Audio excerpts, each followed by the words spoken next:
Assalamualaikum warahmatullahi wabarakatuh.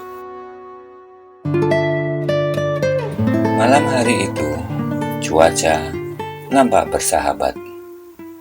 Banyak bintang bertaburan di langit, menghiasi pemandangan malam. Di salah satu sudut istana, Baginda Raja dan Abu Nawas terlihat sedang duduk berdua. Mereka terlihat akrab dan tampak sedang ngobrol santai. Sementara itu, di sudut istana yang lain, sejumlah petinggi istana tampak memandangi mereka dengan tatapan mata tak berkedip. Terlihat di wajah-wajah para petinggi tersebut, ekspresi kurang bersahabat. Hebat sekali Abu Nawas, bisa sedekat itu dengan Baginda Raja, kata salah seorang dari mereka dengan wajah iri. Aku curiga, jangan-jangan ada yang tidak beres, atau Abu Nawas menggunakan sihir untuk mengguna-gunai paduka raja, kata yang lainnya. Desas-desus tentang ketidaksukaan para petinggi kerajaan terhadap Abu Nawas ternyata telah sampai di telinga paduka raja. Namun paduka raja tidak ingin mengambil tindakan terlebih dahulu. Beliau membiarkan kelakuan para petinggi kerajaan tersebut. Abu Nawas, kau tahu, lihatlah di sudut sana, para petinggi kerajaan ini sedang memandangimu dengan wajah iri, tanya Baginda Raja. Ampun Baginda, mungkin mereka iri memang belum tahu saya sepenuhnya. Jadi wajar saja jika mereka bersikap demikian, kata Abu Nawas.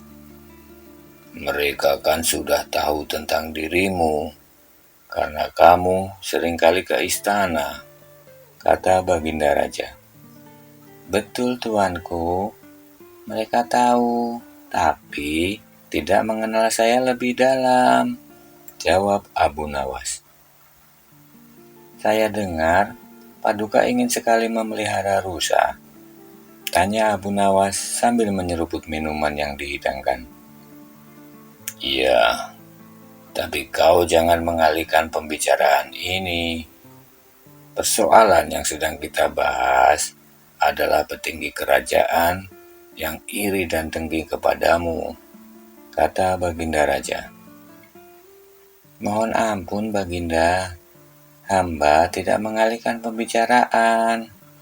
Hanya saja, hamba kira nanti pas rusa itu datang, saya bisa sekaligus memberikan pemahaman sedikit kepada mereka, jawab Abu Nawas. Betul sekali Abu Nawas. Mereka memang belum pernah melihat rusa yang akan aku datangkan, jawab Baginda Raja. Tidak terasa, malam pun semakin tua dan beranjak ke ujung hari. Abu Nawas pun segera mohon diri, meski paduka masih ingin ngobrol dengannya. Esok paginya, para petinggi kerajaan memutuskan untuk menghadap Baginda Raja dan menyampaikan rasa ketidaksukaan mereka kepada Abu Nawas. Mohon ampun Baginda, hamba ingin mengutarakan sesuatu kepada Baginda, kata salah seorang petinggi kerajaan. Apa itu? Tanya Baginda.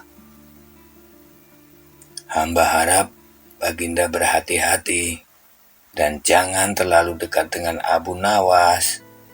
Hamba khawatir Abu Nawas mempunyai niat yang tidak baik terhadap Baginda, jawab petinggi kerajaan. Betul Baginda, hamba juga curiga Abu Nawas menggunakan sihir untuk mengguna-gunai Baginda agar mau tunduk, kata petinggi kerajaan yang lain. Terima kasih jika kalian semua selalu mengkhawatirkan aku. Tapi, janganlah menuduh seseorang jika kalian tidak mengetahui yang sebenarnya, jawab Baginda Raja dengan bijaksana. Mohon ampun Baginda, hamba hanya ingin yang terbaik untuk Baginda Raja, kata petinggi kerajaan. Baiklah, nanti siang akan ada kiriman dari negara sahabat kita. Tolong kalian terima kiriman itu dengan baik. Jangan dibuka sebelum aku perintahkan, kata Baginda Raja. Siang harinya, kiriman dari negara sahabat seperti yang diceritakan Baginda Raja datang. Kiriman tersebut dibungkus dengan kotak yang amat besar dan tertutup rapat, sehingga tidak ada satupun para petinggi kerajaan yang bisa melihat isinya. Mereka pun terlihat sangat penasaran. Wah, luar biasa besar.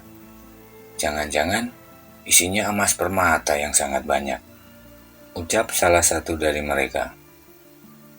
Atau jangan-jangan isinya makanan kesukaan Baginda Raja, ucap yang lainnya. Sore harinya, Baginda Raja kemudian mengumpulkan semua petinggi kerajaan di sekitar kiriman dari negara sahabat tersebut. Baginda Raja kemudian memerintahkan pengawal untuk memanggil Abu Nawas. Para petinggi kerajaan pun semakin keheranan dengan sikap Baginda Raja. Mereka tidak mengerti kenapa untuk membuka paket kiriman dari negara sahabat saja mesti harus ada Abu Nawas. Selang beberapa saat lamanya, Abu Nawas pun tiba. Abu Nawas, paket kiriman dari negara sahabat telah datang. Kini, apa yang akan kau lakukan? Tanya Baginda kepada Abu Nawas. Baiklah, terima kasih Baginda telah mengundang saya. Kali ini, saya mohon izin untuk meminta para petinggi kerajaan masuk ke dalam paket tersebut. Dan silakan, setelah keluar nanti, diceritakan seperti apa isinya, jawab Abu Nawas.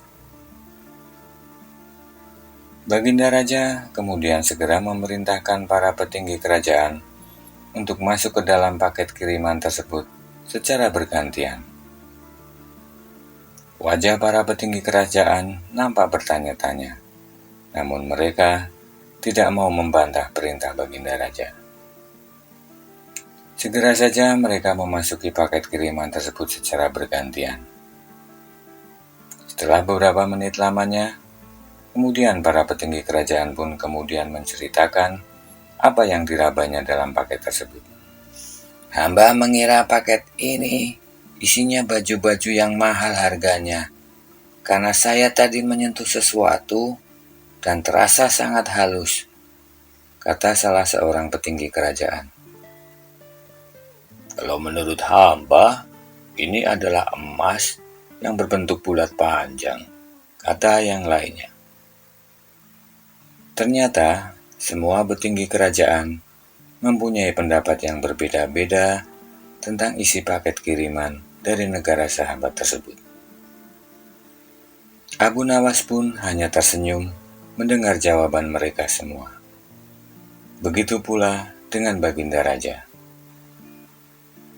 Nah, sekarang semua mempunyai pendapat sendiri-sendiri. Terus, mau bagaimana Abu Nawas? Tanya Baginda Raja. Mohon ampun Baginda, hamba mohon izin untuk membuka paket tersebut, kata Abu Nawas. Setelah paket kiriman tersebut dibuka, semua petinggi kerajaan yang ada di tempat tersebut nampak terkejut. Semua tidak mengira bahwa isinya adalah seekor rusa yang selama ini Baginda Raja inginkan. Nah, sekarang semua bisa melihat isi paket kiriman tersebut dengan jelas dan gamblang. Saya maklum adanya ketika para petinggi kerajaan menyebutkan dan menerka apa isi paket tersebut. semua pasti tidak ada yang benar. Semua itu disebabkan karena ketidaktahuan. Jadi, wajar saja jika semua hanya bisa menerka sesuai pengetahuannya, kata Abu Nawas. Wajar saja jika para petinggi kerajaan iri dan bersikap waspada kepada saya, karena belum mengenal saya secara mendalam, lanjut Abu Nawas. Para petinggi kerajaan hanya terdiam. Mereka semua berusaha mencerna apa yang telah diucapkan oleh Abu Nawas. Sementara itu, Baginda Raja nampak tersenyum mendengar penjelasan bijaksana Abu Nawas. Mungkin ada yang mengira saya menggunakan sihir untuk mendekati Paduka. Benar sekali, saya menggunakan sihir. Tapi, sihir yang saya gunakan tidak seperti yang para petinggi kerajaan bayangkan. Saya tidak menggunakan mantra-mantra ataupun barang-barang gaib. Saya hanya berusaha menyenangkan hati Baginda Raja dan patuh dengan perintahnya, jelas Abu Nawas. Petinggi kerajaan yang menuduh Abu Nawas menggunakan sihir terlihat memerah mukanya mendengar penjelasan tersebut. Dia tidak mengira bahwa penjelasan Abu Nawas mampu mematahkan prasangka jelek yang selama ini dia pikirkan. Wassalamualaikum warahmatullahi wabarakatuh.